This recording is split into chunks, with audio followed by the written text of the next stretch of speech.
Hello everyone. Now the next type of the errors, random errors. Random errors occur irregularly, that is they are not systematic as like the systematic errors.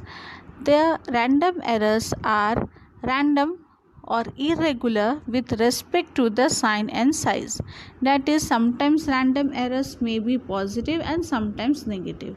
Similarly, they may be very big, large, or very small. Now, the causes of the random errors. The random errors may arise due to the following factors.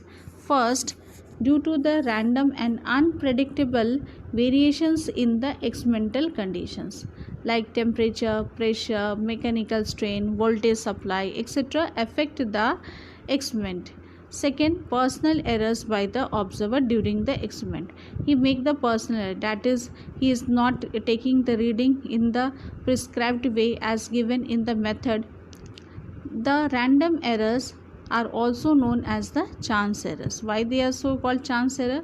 For example, when a same person takes the same observation several times and he get the reading every time the different value.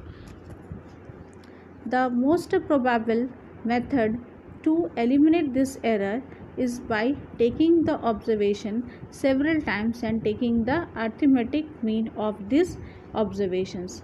The arithmetic mean of this observation is very close to the true value. In this way, the random error can be eliminated.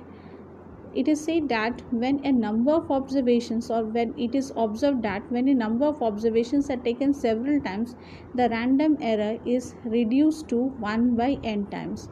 For example, if random error in the arithmetic mean of 100 observations is x, then the random error in the arithmetic mean of 400 observations would be x by 4. That is, it is very much reduced by taking the observation several times and by taking the arithmetic mean. Now, the third type of errors, gross errors. First, the cause of the gross error. It is due to the sheer carelessness of the observer.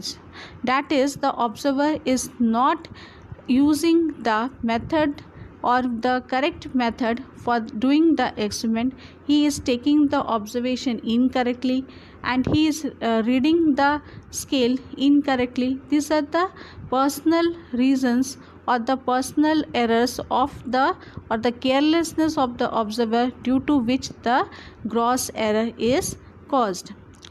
For example, reading an instrument without setting it properly. It is always said that first to set the instrument used for the taking the reading must be set properly.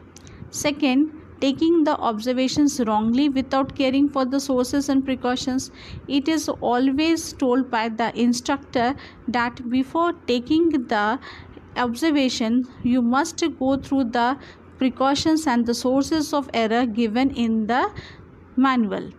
Third, recording the observations wrongly. Suppose the reading has come to be 0.05 centimeter and he has noted down as the 0.005 centimeter.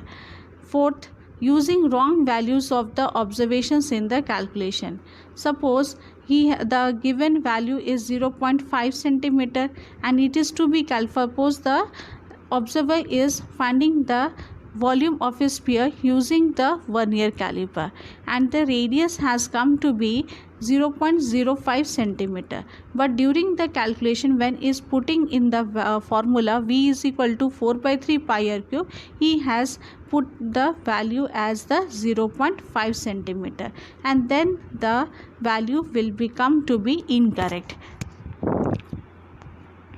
Now, the minimization of the gross error. As the gross error is only due to the carelessness of the observer, therefore these errors can be minimized only when the observer is sincere and mentally alert.